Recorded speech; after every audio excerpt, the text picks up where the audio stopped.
اعوذ باللہ من الشیطان الرجیم بسم اللہ الرحمن الرحیم یا ایہا الذین آمنوا انفقوا من طیبات ما کسبتم ومما اخرجنا لکم من الارض ولا تیمموا الخبیث منہ تنفقون ولستم بآخذیہ الا ان تغمضوا فیہ واعلموا ان اللہ غنی حمید۔ صدقات کی اور اللہ کی راہ میں پیسہ کو خرچ کرنے کے بارے میں بات چل رہی ہے۔ اس آیت کے اندر اللہ تبارک و تعالی نے کاروباری حضرات اور ذمہ داروں، یہ دو ذریعے معاش ہوتے ہیں، یا تو کاروبار سے آمدنی کمائی جاتی ہے یا ذمہ دار اپنی زمین سے جو ہے وہ آمدنی لیتے ہیں، تو ان دونوں کو اللہ تبارک و تعالی نے یہاں بیان فرمایا ہے۔ فرمایا یا ایھا الذین آمنوا، فرمایا ایمان والو، انفقوا من طیبات ما کسبتم، جو تم کماتے ہو پاکیزہ مال میں سے خرچ کرو، ومما اخرجنا لکم من الارض، اور ہم نے جو تمہارے لیے زمین سے نکالا ہے اسی میں سے بھی خرچ کرو۔ اب انفقوا من طیبات ما کسبتم یعنی اپنی کمائی سے خرچ کرنا، اس سے مراد ہر وہ بندہ ہے، چاہے وہ نوکری کر رہا ہے، چاہے وہ کاروبار کر رہا ہے، چھوٹا کر رہا ہے یا بڑا کر رہا ہے، فرمایا جو تم حلال کما رہے ہو اسی میں سے خرچ کرو۔ طیبات پاکیزہ مال میں سے خرچ کرو۔ تو اس کا مطلب یہ ہے کہ جب اللہ کی راہ میں دیا جائے تو پہلے مال حلال ہو اس کو خرچ کیا جائے، حرام مال اللہ کی بارگاہ میں قبول نہیں ہے۔ ٹھیک ہے، یہ جو حدیث پاک آپ سنتے ہیں نا، من غش فلیس منا، اس کا ترجمہ کیا کرتے ہیں؟ جس نے ملاوٹ کی وہ ہم میں سے نہیں۔ چلے اس کا معنی ٹھیک کر لیتے ہیں، لیکن غشہ کا لفظی معنی ہوتا ہے دھوکہ دینا۔ ملاوٹ کیونکہ دھوکہ تو ہے، جس نے دھوکہ دیا وہ ہم میں سے نہیں۔ اب آپ بتائیں، جب ہم دکان میں جاتے ہیں، کپڑے کی دکان ہو یا خاص کر برتنوں کی دکان ہو، آدھے مرلے کی دکان کے اندر 100 لائٹیں کیوں لگی ہوتی ہیں؟ دھوکہ کس چیز کا نام ہے؟ من غش فلیس منا کا معنی اگر یعنی جس نے دھوکہ دیا وہ ہم میں سے نہیں ہے۔ تو اپنے مال کو بیچنے کے لیے اب لائٹ تو لگائی جاتی ہے، روشنی کے لیے بھی انتظام ہو جائے تاکہ کوئی اندھیرا نہ ہو، کسی کو نقصان نہ پہنچے، بیٹھنے کی کھڑے ہونے کی جگہ مل جائے۔ اب آدھے مرلے کے اندر 10 لائٹیں یا 50 لائٹیں یا 100 لائٹیں لگا کر تو اپنے مال کی چمک بڑھا رہا ہے، کیونکہ آپ جو چیز باہر لے کے نکلیں گے اس کی وہ چمک نہیں ہوگی جو دکان کے اندر نظر آئے گی، تو دھوکہ تو ہو گیا۔ من غشا فلیس منا، جس نے دھوکہ دیا وہ ہم میں سے نہیں ہے۔ اب دکان کے اندر جس ضرورت تھی، ایک لائٹ سے بھی کام چل سکتا تھا، لیکن 10 لائٹیں لگانے کا مقصد ایک وہ اپنے کسٹمر کو یا اپنے گاہک کو سہولت فراہم کرنا نہیں ہے، بلکہ گاہک کی نظر کے اندر سودے کو اچھا اور چمکدار بنا کے دکھانا ہے۔ لائٹ پڑی، چیزیں چمکنے لگ گئی اور گاہک کو نظر آیا کہ یار یہ واقعی بہت اچھی چیز ہے، اور صرف اسی وجہ سے وہ لے کر جب باہر نکلتا ہے وہ چیز کچھ اور طریقے سے نظر آتی ہے، دھوکہ تو ہو گیا۔ اور دوسری بات، 10 روپے کی چیز یا 1000 روپے کی چیز کو 15,000 کے اندر یا 10,000 کے اندر بیچنا دھوکہ تو ہو گیا۔ انفقوا من طیبات ما کسبتم، جو حلال کما رہے ہو اسی سے خرچ کرو۔ اب حلال ہوگا تو آگے خرچ کریں گے اور اس کا فائدہ ہوگا، کیونکہ پیچھے یہ بیان آ چکا ہے کہ اللہ تبارک و تعالیٰ کو وہی مال پسند ہے جو حلال طریقے سے کمایا جائے۔ ایسا نہ ہو کہ ساری زندگی تم صدقہ خیرات بھی کرتے رہو اور قیامت کا دن آئے اس باغ کی حالت ہو جائے جو باغ بالکل جناب والا جل جائے۔ یہ کل ہم نے پڑھا تھا۔ تو ایسا نہ ہو کہ قیامت کے دن تم آؤ اور تمہارے ذہن کے اندر تو یہ ہو کہ ہم نے بڑا صدقہ خیرات کیا ہے، اور وہاں پر پہنچنے کے بعد تمہیں پتہ چلے کہ وہ تو ہمارا قبول ہی نہیں ہوا۔ صدقہ خیرات کرنا کوئی بڑی بات نہیں ہے، اصل مسئلہ ہے حلال رزق میں سے خرچ کرنا۔ مسئلہ تو اصل یہ ہے، ہماری قوم چھرا اور تسبیح دونوں پھیرتی ہے اور سمجھتی ہے کہ ہم جناب جانا بڑی نیکی کما رہے ہیں، یعنی نہ ہم چھرے کے اندر کمی آنے دیتے ہیں، نہ ہم تسبیح کے اندر کمی آنے دیتے ہیں۔ بھی حاجی صاحب نے 10,000 کی چیز 1,00,000 روپے کے اندر بیچ کر 5 بندوں کو کھانا بھی کھلایا ہے، اور حاجی صاحب سمجھتے ہیں ہم نے بہت بڑی نیکی کمائی ہے۔ حاجی صاحب پورے محلے کا خیال کرتے ہیں ماشاءاللہ، لیکن حاجی صاحب نے جو چھرا پھیرا دکان کے اندر 20 جو 100-200 بندہ جو گاہک کا آیا تھا اس پر کتنا ترس کھایا ہے۔ اپنے محلے کے غریبوں کا خیال رکھتے رکھتے دکان کے گاہکوں کے ساتھ کتنا خیال کیا ہے۔ 500 کی چیز کے اندر کتنا منافع ہو سکتا ہے، ہم نے تو وہ 500 کی چیز کو 20,000 کے اندر بیچا ہے، اور الحمدللہ اسی سے عمرہ بھی کیا ہے۔ ٹھیک ہے، حاجی صاحب ہر مہینے ماشاءاللہ عمرہ بھی کرتے ہیں، ہر مہینے غریبوں کو روٹی بھی کھلاتے ہیں جناب اعلیٰ، NGOز وغیرہ یہ سارا کچھ جناب بڑے فلاحی ادارے بھی چلا رہے ہیں، لوگوں کے بڑے کام بھی آتے ہیں. اور بھائی یہ کام آنے سے بہتر یہ تھا کہ جو گاہک تیرے پاس آ رہا ہے اس کے ساتھ حسن سلوک سے پیش آتا. امام اعظم ابو حنیفہ رضی اللہ تعالیٰ عنہ کپڑے کا بہت بڑا بزنس مین ہے، تاجر ہے. آپ کے پاس ایک عورت آ گئی، کہنے لگی حضرت یہ کپڑا بیچنا ہے. آپ نے فرمایا کتنے پیسوں کا ہے؟ کہنے لگی 100 روپے کا بیچنا ہے. آپ نے فرمایا یہ پیسے کم بتا رہی ہے، کپڑا قیمتی ہے. کپڑا کیا ہے؟ کپڑا قیمتی ہے. بی قیمت بڑھا. کیا خیال ہے ہمارے حاجی صاحب کرتے؟ حاجی صاحب کہتے حاجی صاحب پہلے کہہ دیتے خدا کا خوف کرو جناب والا، یہ کوئی چیز ہے، یہ تو 50 روپے کی نہیں ہے، یہ تو میں احسان کر رہا ہوں، لے رہا ہوں. آپ ایک چیز لے کے آئے دکاندار سے 10,000 روپے کی، ٹھیک گھنٹے بعد واپس جائے، وہ آپ سے 10,000 کی واپس نہیں لے گا. آپ نے فرمایا بی پیسے بڑھا. اس نے کہا چلے جی 200 روپے دے دے. فرمایا ابھی بھی پیسے بڑھا، زیادہ ہے، تیرا کپڑا قیمتی ہے، پیسے اور بڑھا. اس نے کہا جی 300 روپے دے دے. آپ نے فرمایا ابھی بھی کم ہے. اس نے کہا حضرت مذاق کر رہے ہیں. فرمایا میں حقیقت کہہ رہا ہوں، تیرا کپڑا قیمتی ہے، تھوڑے سے پیسے اور بڑھا. اس نے کہا جی 400 روپے دے دے. آپ نے فرمایا تیرا کپڑا 500 روپے کا ہے، دینا تو 500 میں دے دے، نہیں دینا تو کسی اور دکان میں جا کے بھیج. اس نے کہا جی 500 روپے دے دے. تو آپ نے 500 روپے نکال کے اس کو دے کے کپڑا رکھ لیا اپنی دکان پہ. یار یہ کاروبار نہیں. یہی امام اعظم ابو حنیفہ رضی اللہ تعالیٰ عنہ اپنے دکان میں کہہ کے گئے اپنے بندے کو، اپنے شاگرد کو کہا یہ کپڑا 10 روپے کا ہے، اس سے زیادہ کا نہیں بیچنا. آپ چلے گئے کسی کام، جب واپس آئے اور واپس آنے کے بعد آپ نے دیکھا کپڑا نہیں ہے. شاگرد سے پوچھا، فرمایا ہاں بھی کپڑا کدھر گیا؟ انہوں نے کہا جی میں نے بیچ دیا. فرمایا کتنے کا؟ کہا جی 50 روپے کا. آپ نے فرمایا میں نے تجھے بتایا تھا یہ 10 روپے کا ہے. یہ میں مثال سے آپ کو سمجھا رہا ہوں. انہوں نے کہا جی زیادہ گاہک لگا تو میں نے بیچ دیا.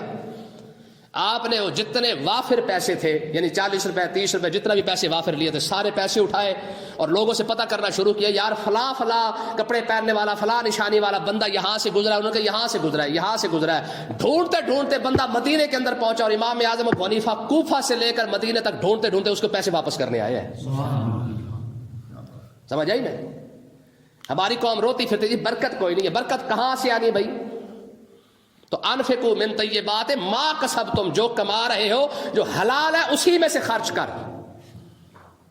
جو میں نے آپ کو بتایا تھا نا کہ ماہ رمضان کے اندر حاجی صاحب نے چھرا بھی پھیرا ہوا ہے، یعنی سودا بھی سستا نہیں کرنا ہے، اور شام کو افطاری بھی 5 بندوں کو کروا دیتے ہیں.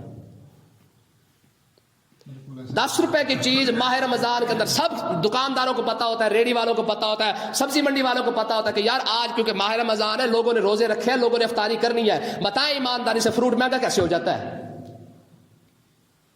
ہندواڑا سمجھتے ہیں؟ ہندواڑا ہے جی، ہندواڑا 20 روپے کلو نہیں بکتا. یہ ماہ رمضان کے اندر وہی ہندواڑا 100 روپے 200 روپے کلو کیسے پہنچ جاتا ہے؟ اور حاجی صاحب افطاری کرواتے ہیں 10 بندوں کو ماشاءاللہ اللہ کے فضل سے. 200 روپے کی چیز 10,000 کی بیچتے ہیں، 5,000 کی بیچتے ہیں، اور اس کے بعد ماشاءاللہ غریبوں کی ہیلپ بھی کرتے ہیں، صدقہ خیرات پورا کرتے ہیں. جناب فطرانہ تو 20 دن پہلے نکال دیتے ہیں. انفقوا من طیبات ما کسبتم، فرمایا جو حلال تھا اسی سے خرچہ کرنا. بتاؤ رب قبول کرے گا؟ نہیں کرے گا. آگے دیکھیں جی، وَمِمَّا أَخْرَجْنَا لَكُم مِّنَ الْأَرْضِ، یہاں پہ ذمہ داروں کی بات آ رہی ہے، کاشتکاروں کی، کسانوں کی. فرمایا جو ہم نے زمین سے نکالا ہے اسی سے خرچ کر. اب اسے عشر ثابت ہو گیا. ہر فصل جس کے اندر جو ہے وہ جو آپ نے اگائی ہے اس پر عشر تو فرض تھا. ہماری قوم جو ہے وہ صرف کیا کرتی ہے، ایک من دانا نکال کے کہتی ہے جب ہم تو پاک صاف ہو گئے. بتا جو عشر فرض تھا وہ کیوں نہیں دیا؟ یار کس خوش فہمی کے اندر ہم مبتلا ہے. زکوٰۃ ہم نہیں دیتے ہیں. آقا علیہ الصلوۃ والسلام، یہ بخاری پاک کے اندر ہم حدیث پڑھ چکے ہیں نا کہ آقا علیہ السلام نے ارشاد فرمایا تھا میرا کوئی بھی امتی زکوٰۃ دیے بغیر قیامت کے دن میرے پاس نہ آئے. جو بندہ میرے پاس آیا جس نے زکوٰۃ نہیں دی ہے، آقا علیہ السلام نے ارشاد فرمایا میں قیامت کا دن کہہ دوں گا میں نے تجھے کہا نہیں تھا زکوٰۃ دے کے آیا، کیوں نہیں زکوٰۃ دے کے آیا؟ آج ہماری قوم کو ایک حدیث یاد ہے جی، حضور شفاعت فرمائیں گے، حضور باقی شفاعت فرمائیں گے، اس میں کوئی شک نہیں ہے. لیکن یہ بھی تو حدیث ہے نا، میرے نبی نے فرمایا زکوٰۃ دیے بغیر کوئی بھی شخص میرے متھے نہ لگے. کیوں زکوٰۃ نہیں دی؟ قیامت کے دن جب حضور نے اپنے امتی کو اتنا ہی کہہ دیا زکوٰۃ نہ دے کر میرے پاس کیا لینے آیا ہے؟ کس منہ سے یار ہم شفاعت کی امید لیے بیٹھے ہیں؟ ہماری قوم کو چسکا لگا ہوا جی، ایک سبحان اللہ کہا اور درخت لگ گیا. بھائی سبحان اللہ کہنے سے درخت واقعی لگ جاتا ہے، لیکن جہاں درخت لگا ہے وہاں پہنچنے کے لیے تو محنت کرنی پڑے گی نا۔ جنت میں درخت تو لگ چکا ہے، دیکھیں جی آپ کراچی کے اندر جا کے مکان بنا لیں، آپ امریکہ میں مکان بنا لیں، امریکہ جائیں گے تو وہاں پہ جا کے رہیں گے، آپ سعودی عرب میں مکان بنا لیں، مکان کا کیا ہے؟ یہاں سے پیسے بھیجتے رہے، کراچی میں مکان بن گیا، یہاں سے پیسے بھیجتے رہے، اسلام آباد کے اندر مکان بن گیا۔ اگر آپ کو اسلام آباد میں اگلے نے جانے ہی نہ دیا پھر کیا فائدہ ہو مکان بنانے کا؟ جنت میں مکان بنانا کوئی بڑی بات نہیں ہے، اصل ٹارگیٹ ہے جنت تک پہنچنا۔ وہ تو رب اپنے فضل سے بھی جنت عطا فرما ہی دے گا جو جنت میں داخل ہو گیا۔ یہ تو حدیث پاک ہے کہ آخری سے آخری جنتی، بالکل آخری جنتی ہوگا۔ اس کے بارے میں آقا علیہ السلام نے ارشاد فرمایا رب جب آخری جنتی جنت میں جائے گا نا تو اللہ تبارک و تعالیٰ فرمائے گا میرے بندے مانگ، کیا مانگتا ہے؟ وہ عرض کرے گا پروردگار، یہ بڑی لمبی چوڑی حدیث پاک ہے، ٹھیک ہے، وہ عرض کرے گا پروردگار اپنے کرم سے فرما دے۔ فرمایا اللہ تبارک و تعالیٰ فرمائے گا دنیا اور دنیا جیسی 7 جنتیں یا اور کئی دنیا جیسی جو دنیا ملا کر میں تجھے عطا فرما رہا ہوں۔ یہاں تو ٹپے ٹپے پہ مرتا ہے نا، مرلے پہ، تو میں دنیا اور دنیا کے ساتھ کئی دنیا اور ملا کر جتنی بھی جگہ بنتی ہے ساری کی ساری تیری ہو گئی۔ حضور فرماتے ہیں جب جنتی آخری جنتی کی بات ہو رہی ہے، بالکل آخری لیول کی، چھوٹا بالکل جنتی، آقا علیہ السلام فرماتے جب وہ امتی وہ بندہ سنے گا نا کہ میرا رب مجھے دنیا اور اس کے ساتھ کئی دنیا ملا کر عطا فرما رہا ہے، وہ آگے پتہ ہے عرض کرے گا پروردگار تو رب ہو کے مذاق کرتا ہے۔ حدیث پاک ہے آقا علیہ السلام مسکرا پڑے۔ حضور نے فرمایا تم نے پوچھا کیوں نہیں، میں مسکرایا کیوں؟ حضور کیوں مسکرائے ہے؟ حضور فرماتے ہیں کہ جب بندہ یہ بات کرے گا نا تو رب ہو کے مذاق کرتا ہے، رب خود مسکرا پڑے گا۔ سمجھ آئی کہ نہیں آئی ہے؟ جنت کے اندر جا کے مکان بھی مل جانے ہیں، حوریں بھی مل جانی ہیں، باغات بھی مل جانے ہیں، بھائی اصل ٹارگیٹ ہے جنت تک پہنچنا۔ وَمِمَّا أَخْرَجْنَا لَكُم مِّنَ الْأَرْضِ، جتنے زمیندار ہیں، کسان ہیں، ان پر یہ فرض ہے، فرمایا جو ہم نے تمہاری زمین کے اندر جو فصل بنائی ہے اسی سے خرچ کر۔ کاروباری آ گئے اور آگے ذمہ دار بھی آ گئے۔ وَلَا تَيَمَّمُوا الْخَبِيثَ مِنْهُ تُنْفِقُونَ، فرمایا جو خرچ کر رہے ہو نا ذرا وہ ناقص مال نہ دینا، جب بھی رب کی بارگاہ میں دینا اچھا مال دینا۔ بتاؤ یار یہ کیسی باتیں ہو رہی ہیں؟ یہ قرآن نہیں ہے؟ وَلَا تَيَمَّمُوا الْخَبِيثَ، فرمایا ناقص مال کا ارادہ نہ کرنا، مِنْهُ تُنْفِقُونَ، جب بھی دینا اچھا مال خرچ کرنا۔ اور ہم یہ قرآن مجید کی آیت ہے نا، لَن تَنَالُوا الْبِرَّ حَتَّى تُنْفِقُوا مِمَّا تُحِبُّونَ، فرمایا جو تمہیں پسند ہے وہ خرچ کر۔ ایک صحابی کھڑے ہو گئے، یا رسول اللہ مجھے باغ پسند ہے، میرا سب سے پیارا باغ ہے اور مجھے سب سے زیادہ پسند ہے، میں نے بڑی محنت کی ہے، عمر لگا دی اپنے باغ کو بناتے بناتے، یا رسول اللہ مجھے وہ پسند ہے، میں سارا کا سارا باغ رب کی بارگاہ میں خرچ کر رہا ہوں۔ ابراہیم علیہ السلام کو کہا میرے خلیل پیاری شاید خرچ کرنا، اونٹ ذبح کر دیے، فرمایا ذرا پیاری کر، پھر اونٹ ذبح کر دی، فرمایا ذرا پیاری کر، فرمایا عرض کی پروردگار پیارا تو پھر اسماعیل ہی ہے، پیارا تو اسماعیل ہی ہے، پیاری پر چیز پر چھری پھیری ہے کہ نہیں پھیری؟ ہاں، جب بندہ اپنی پیاری چیز پر چھری پھیرتا ہے پھر جا کے رب خلیل بناتا ہے۔ 2 دن پرسوں والا فریج کا سالن اٹھا کے دینا کون سی بڑی بات ہے؟ جو ہوٹل میں تو کھانا کھا رہا ہے اسی سے کھلانا، کیوں جی؟ وہ فقیر آ گیا ریڑی پر، کہنے جی اللہ کے نام پہ دے دے، اس نے گندا سے خربوزہ دیکھا اٹھا کے دے دیا، فقیر نے گودڑی سے نکالے 5 روپے کا، چل یہ پیسے سے بھی دے، اس نے نہ دیکھ کر نہ ریڈی والے نے اچھا سا دے دیا۔ اب یہ سوچنے والی بات ہے، فقیر نے دونوں خربوزے اوپر کر کے نا کہا پروردگار اپنا بھی دیکھ اور میرا بھی دیکھ، ہائے ہائے ہائے، اس کے نام پہ دیا نا، میرے مالک اپنا بھی دیکھ اور میرا بھی دیکھ۔ یار کبھی ہم نے سوچا ہے کہ ہم جب رب کی بارگاہ میں دے رہے ہیں، جب مانگتے ہوئے ہمیں شرم کیوں نہیں آتی ہے؟ جب مانگتے ہوئے تو بندے نے ہاتھ پھیلا دیا کہ بارے کا جنت بھی دے دے، پھر جنت کے اندر وہ بھی جنت بھی نہیں، پھر جنت الفردوس عطا فرما، دیتے ہوئے شرم کیوں نہیں آئی؟ اس کی بارگاہ میں دیتے ہوئے تو نے نوٹ بھی نکالا تو پھٹا پرانا نکالا۔ آج مسجدوں کو چندے کی ضرورت کیوں ہے؟ مسجدوں میں اعلان کیوں کرنے پڑتے جناب اعلیٰ مسجد کا بجلی کا بل بھرنا دے دو؟ اس کے گھر کے لیے دیتے ہوئے تو جناب اعلیٰ حساب کتاب آ گیا، جب دعا کے لیے ہاتھ اٹھائے، یار رب فرما دے، فرمایا مجھے دیتے ہوئے شرم آئی تھی، لیتے ہوئے شرم نہیں آئی، اصول ہے نا۔ آگے دیکھیں یہ الفاظ آ رہے، فرمایا وَلَسْتُمْ بِآخِذِيهِ ہے، فرمایا جو تم مجھے دیتے ہو اگر وہ تمہیں دینا پڑ جائے إِلَّا أَن تُغْمِضُوا فِيهِ، چشم پوشی کرتے ہو لوگ، مطلب کیا ہے؟ میں جو مال تم اللہ کی بارگاہ میں دینا چاہتے ہو اگر وہ تمہیں دیا جائے پھر إِلَّا أَن تُغْمِضُوا ہو، کبھی بھی انسان وہ نہیں لے گا۔ وَاعْلَمُوا، اور یہ یاد رکھو، ان اللہ غنی حمید، اللہ تعالیٰ بے پرواہ بھی ہے اور ساری تعریفوں کے لائق بھی وہی ذات ہے۔ اسے کیا ضرورت ہے؟ تیرے 2 من کی ضرورت ہے، اسے تیرے 100 روپے کی ضرورت ہے؟ وہ جو پوری کائنات کو چلا رہا ہے وہ اپنے بندوں کو رزق نہیں دے سکتا ہے، لیکن تیرے دروازے پہ اس لیے بھیجا ہے تاکہ پتہ تو چلے کہ تو اس کے بندے کے ساتھ کرتا کیا ہے۔ آقا علیہ السلام نے ارشاد فرمایا کہ اللہ تبارک و تعالیٰ کے ایسے بندے موجود ہیں، کنڈی کھڑکائیں گے ان کو روٹی کوئی نہیں دے گا، لیکن مقام کتنا بڑا ہوگا۔ فرمایا رب اشعث مدفوع بالابواب لو اقسم علی اللہ لابرہ ہو، فرمایا رب کی بارگاہ میں وہ اتنے مقبول ہو سکتے ہیں کہ اگر قسم اٹھا کے کہہ دے کہ مالک ایسے نہیں کرنا تو رب ان کی قسم پورے کرتے ہوئے ایسے نہیں کرے گا، جیسے وہ کہیں گے رب ویسے کرے گا۔ فرمایا مقام ان کا اتنا بڑا ہے، لیکن ظاہری حالت ایسی بھی ہو سکتی ہے کہ روٹی بھی مانگیں گے تو لوگ نہیں دیں گے، لیکن پھر بھی کسی سے بات نہیں کریں گے۔ تو اگلی بات دیکھ لیں، یہ قرآن مجید کی واضح واضح الفاظ ہے۔ فرمایا کہ الشیطان یعدکم الفقر ویامرکم بالفحشاء، فرمایا شیطان تمہیں محتاجی کی فکر دلاتا ہے۔ وہ اتنے پیسے نکال دیے، اتنے پیسے مسجد کے اندر دے دیے، اتنے پیسے زکوٰۃ میں لگا دیے، اور تو بھوکا مر جائے گا۔ یہ قرآن ہے۔ الشیطان یعدکم الفقر، میں شیطان تمہیں فقر محتاجی کی طرف بلاتا ہے، دعوت دیتا ہے، فکر دیتا ہے۔ اتنے پیسے دے دیے تیرا بنے گا کیا؟ اتنی زکوٰۃ دے دی تو پھر تیرا کیا بنے گا؟ وَيَأْمُرُكُم بِالْفَحْشَاءِ، بے حیائی کا حکم دیتا ہے۔ بتائیں دیکھیں 100 روپیہ مسجد میں دیتے ہوئے، مدرسے میں دیتے ہوئے، اللہ کی راہ میں خرچ کرتے ہوئے سب سے پہلے دماغ کے اندر یہ بات آتی ہے یار 100 تو گیا۔ برات میں پیسے پھینکتے ہوئے سمجھ کیوں نہیں آتی؟ یار 1000 روپیہ اکٹھا اٹھایا اور اٹھا کے ایسے اوپر کر کے اچھالا ہے، ایک بار بھی خیال نہیں آئے گا وہ 1000 روپیہ تو گیا۔ کنجریا بھی بلا لی، میراثی بلا لیے، وہ کیا کہتے ہیں خسرے شسرے سارے بلا کے نچا لیے، بینڈ باجے بھی منگوا لیے، سارا کچھ بلایا، جب لسٹ بنائی تو 2 لاکھ روپے بنا، ایک بار بھی دل میں خیال نہیں آتا کہ یار 2 لاکھ تو گیا۔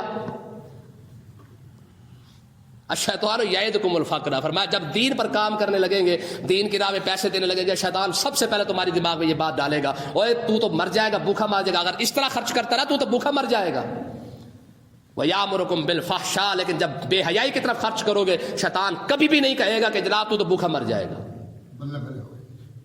آپ دیکھ لیں اپنے دل میں، آپ نے غور کر کے دیکھیے گا، یہ قرآن مجید کی آیت ہے نا کہ مال فتنہ ہے، مال فتنہ ہے۔ کسی بھی بندے کے 20 مہمان آ جائیں 20 بوتلیں منگوا لے گا، لیکن کبھی بھی اس کے دل میں یہ خیال نہیں آئے گا کہ یار پیسے کم ہو گئے، لیکن جب بھی کوئی دین کی راہ میں خرچ کرنے لگے گا اسے سب سے پہلے دماغ میں یہ آئے گا کہ یار اگر 2000 نکال دے تو پیچھے کتنے بچے۔